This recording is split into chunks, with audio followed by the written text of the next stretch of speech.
ஆத்ம வணக்கம்.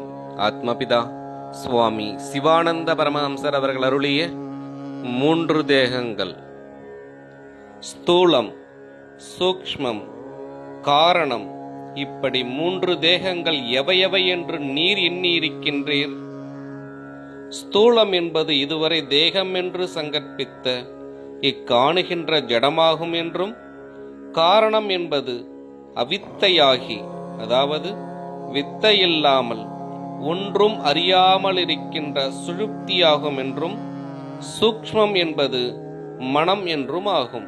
இவையெல்லாம் மிகவும் தப்பிதம்தான்.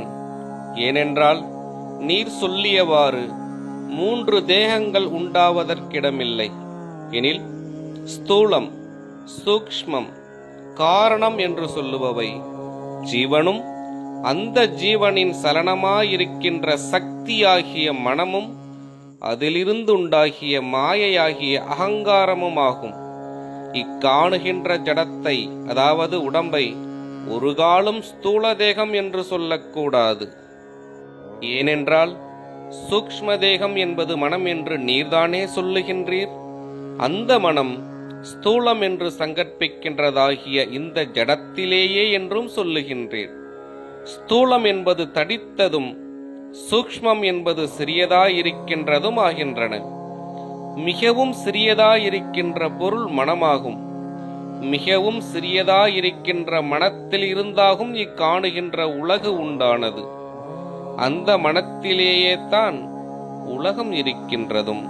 அதனால் மனத்தினுடைய கல்பிதமாகும் உலகம் என்று சொல்லுவது. அப்பொழுது எவ்வளவோ இலகுவாயும் சிறியதாயும் சூக்ஷ்மமாயும் இருக்கின்ற மனத்திலிருந்து உலகம் உட்பவிக்கவும், அந்த மனத்தில் தானே உலகம் அடங்கவும் செய்கிறதென்று வருகிறது. இக்காணுகின்ற ஜடமும் அந்த மனத்திலிருந்தேதான் உண்டானதாகும்.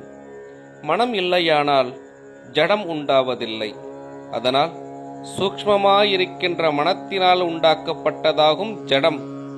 அதல்லாமல் ஒருவன் செத்தபோது பிணமாயிருக்கின்ற ஜடத்தை நாம் காண்கிறோம். அதில் மனம் உண்டாயிருப்பதில்லை. அதனால் அந்த பிணத்திற்கு உலகமில்லை. இந்த ஜடமாகும் ஸ்தூல தேகம் என்று வைத்தால் செத்தபோது பிணமாகிய ஜடத்தை காண்கிறோம். அதனுடைய அவயங்களுக்கு யாதொரு கெடுதியும் காணவில்லை. ஸ்தூலமுள்ள காலம் வரையில் சூக்ஷ்மம் உண்டென்றும், ஸ்தூலம் இல்லாமல் ஆகும் பொழுதும் சூக்ஷ்மம் நசிக்கிறதில்லை என்றும் சொல்லுகின்றனர். எனில் இந்த ஜடம் ஸ்தூலமாயிருந்தது என்றால் சூக்ஷ்மம் நசித்தும் ஸ்தூலம் என்கிற ஜடம் நசிக்காமலும் காணுகிறது.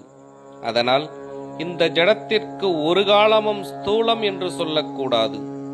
செத்தது என்று சொல்லும் சமயத்தில் என்னவாகும் அதில் இல்லாமல் போனது என்று வைத்தால் ஜீவனேயாகும்.